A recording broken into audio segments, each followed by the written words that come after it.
بسم اللہ الرحمن الرحیم۔ السلام علیکم ورحمۃ اللہ وبرکاتہ۔ اسلام کی بنیاد ایمان اور اعمال صالحہ پر رکھی گئی ہے، اور ان اعمال میں سے کچھ اعمال کو اللہ اور اس کے رسول صلی اللہ علیہ وآلہ وسلم نے سب سے افضل قرار دیا ہے۔ انہی اعمال کے بارے میں ایک اہم حدیث ہے جو صحیح بخاری میں موجود ہے۔ رسول اللہ صلی اللہ علیہ وآلہ وسلم سے دریافت کیا گیا کہ کون سا عمل سب سے افضل ہے؟ آپ صلی اللہ علیہ وآلہ وسلم نے فرمایا، اللہ اور اس کے رسول پر ایمان لانا۔ کہا گیا، اس کے بعد کون سا؟ آپ صلی اللہ علیہ وآلہ وسلم نے فرمایا کہ اللہ کی راہ میں جہاد کرنا۔ کہا گیا، پھر کیا ہے؟ آپ صلی اللہ علیہ وآلہ وسلم نے فرمایا، حج مبرور۔ اس حدیث میں نبی کریم صلی اللہ علیہ وآلہ وسلم نے 3 اہم اعمال کو سب سے افضل قرار دیا ہے۔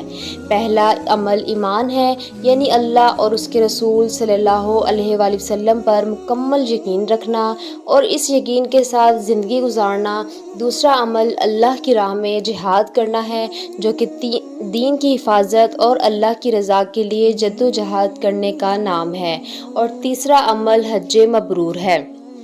حج مبرور کیا ہے؟ حج مبرور وہ حج ہے جو مکمل طور پر شریعت کے مطابق ادا کیا جائے اور جس میں ریاکاری، دکھاوا یا کوئی غیر شرعی عمل نہ ہو۔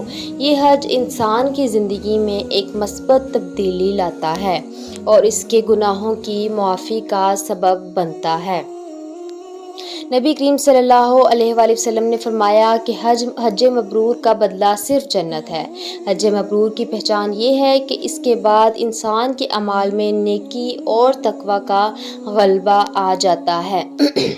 حج مبرور کا حصول ہر مسلمان کی آرزو ہونی چاہیے، کیونکہ یہ ایک ایسا عمل ہے جو انسان کے لیے جنت کا ضامن بن سکتا ہے۔ حج مبرور کے لیے ضروری ہے کہ انسان خالص نیت سے حج کرے، اس میں دنیاوی مفادات یا شہرت کا کوئی حصہ نہ ہو۔ حج کے دوران کی جانے والی عبادات، نیکیاں اور قربانیوں کو اللہ کے لیے خالص کرتے ہوئے ادا کرنا چاہیے۔ تو یہ تھی آج کی حدیث۔ اللہ تعالیٰ ہمیں اپنے ایمان کو مضبوط رکھنے اور اللہ کی راہ میں جہاد کرنے اور حج مبرور کرنے کی توفیق عطا فرمائے۔ حج مبرور کا مقام حاصل کرنا ہر مسلمان کے لیے سعادت کی بات ہے اور یہ جنت کے حصول کا ذریعہ بن سکتا ہے۔